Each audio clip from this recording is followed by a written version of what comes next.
Hello students, how are you better? Hope you all are fit and fine. Students, today we are going to discuss next half of the chapter, Our Hero, written by R.K. Narayan. Students, as you know, Swami's father gave him a challenge to sleep alone in the dark of his room. But Swami tried to change the topic. Now let's move on, student. What happened? I don't think so, father said, and Swami slunk behind him with bobbed head. Let me sleep in the hall, father, Swami pleaded. Your office room is very dusty, and there may be scorpions behind your law box. There are no scorpions, little fellow. Sleep on the bench if you like. Can I have a lamp burning in the room? No. You must learn not to be afraid of the darkness. It's only a question of habit, and you must cultivate good habits. Will you at least leave the door open? All right. But promise you will not roll up your bed and go to Granny's side at night. If you do it, mind you, I will make you the laughing stock of your school. Now, Swami felt cut off from humanity, and he was pained and angry, and he didn't like the strain of cruelty he saw in his father's nature, and he hated the newspaper for printing the tiger's story, and he wished that tiger had not spared the boy who didn't appear to be a boy, after all a monster.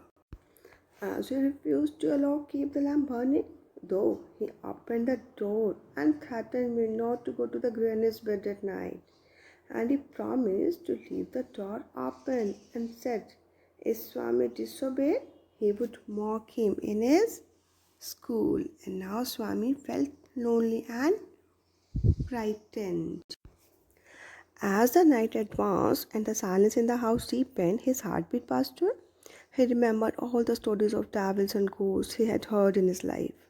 Now, how often had his chum, Money, seen the devil in the banyan tree at his street end? And what about poor Munisama's father, who spat out blood because the devil near the river's edge slapped his cheek when he was returning home late one night? And so on and on his thoughts continued. He was faint with fear. A ray of light from the street lamp strayed in and cast shadows on the wall. Through the stillness, all kinds of noises reached his ears, like the ticking of clock, rustle of trees, snoring sounds, and some vague night insects humming. He covered himself so completely that he could hardly breathe now. Every moment he expected the devils to come up to carry him away. And there was the instance students means example.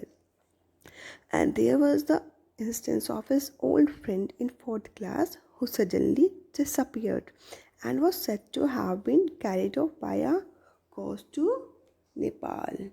Now, student Swami hurriedly got up and spread his bed under the bench and crouched there. And why?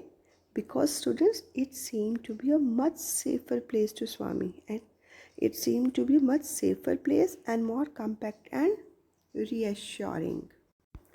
Now, students, Swami felt lonely and frightened and angry also. Why? He was cursing the newspaper for printing the story. As night deepened, he remembered the terrible stories he had heard and he felt faint with fear. Actually, he almost completely covered himself up with them. Okay, and after that, he got up and slept under the bench and covered himself with a blanket, and he soon fell asleep.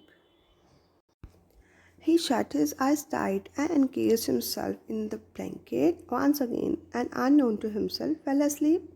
And in sleep was racked with nightmares. Nightmares का क्या meaning होता है students? It's frightening dreams. And a tiger was chasing him, and his feet stuck to the ground, and he desperately tried to escape, but his foot wouldn't move. The tiger was at his back, and he could hear its claws scratch the ground like scratch, scratch, and then a light thud. Swami tried to open his eyes but couldn't open. It threatened to continue. Swami groaned in despair now. And now he opened his eyes and he put his hand out to feel his granny's presence at his side, as was his habit. But he only touched the wooden leg of the bench, and his lonely state came back to him. He sweated with fright now. He got frightened. And now, what was this rustling? He moved to the edge of the bench and stared into the darkness. Something was moving down. He lay gazing at it in horror. He thought his end had come. He realized that the devil would presently pull him out and tear him. And so why should he wait? Means he shouldn't wait. He should. As it came nearer, he crawled out from under the bench and hugged it with all his might and used his teeth on it like a mortal weapon. Oh, something has bitten me, went forth an agonized thundering cry, followed by a heavy tumbling and falling amidst furniture. In a moment, father, cook, and a servant came in carrying light, and all three of them fell on the burglar, who lay amidst the furniture with a bleeding ankle. Now, congratulations were showered on Swami next day, and his classmates looked at him with respect, and his teacher patted his back.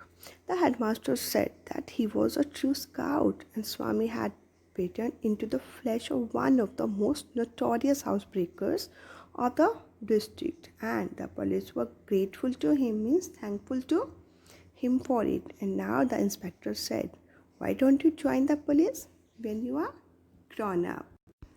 As students, we know Swami felt lonely and frightened and angry, cursing the newspaper for printing the story. As the night deepened, he remembered now the devil stories he had heard, and he felt faint, and he almost completely covered himself up. He got up and got under the bench and covered himself with the blanket. Now, students, he soon fell asleep and had fearful nightmares, and he opened one eye and tried to feel if his grandmother was beside him. But it was only the wooden leg of the bench. Now, frightened, he saw a devil moving, coming to pull him out, probably. But as it came nearer, student, Swami grabbed it and hit him with his teeth. Soon, there was a thundering cry and tumbling and falling of things, and the father, cook, and the servant all came in carrying the light, and the burglar lay bleeding. And now, after that, what happened, students? All his classmates, teachers, headmaster, the police congratulated him for catching a notorious housebreaker. And the policeman told him to join the police when he grew up. Swami said for the sake of politeness, "Certainly yes," though he had quite made up his mind to be an engine driver or railway guard or a bus conductor later in life. When he returned home from the club that night, father asked, "Where is the boy?" "He's asleep already. He didn't have a wink of sleep the whole of last night," said his mother. "Where is he sleeping?" "In his usual place," mother said casually. "He went to the bed at 7:30, sleeping beside his granny again," father said. "No wonder. He wanted to sleep before I could return home. It's a clever boy." Swami was a clever boy. Mother lost her temper now.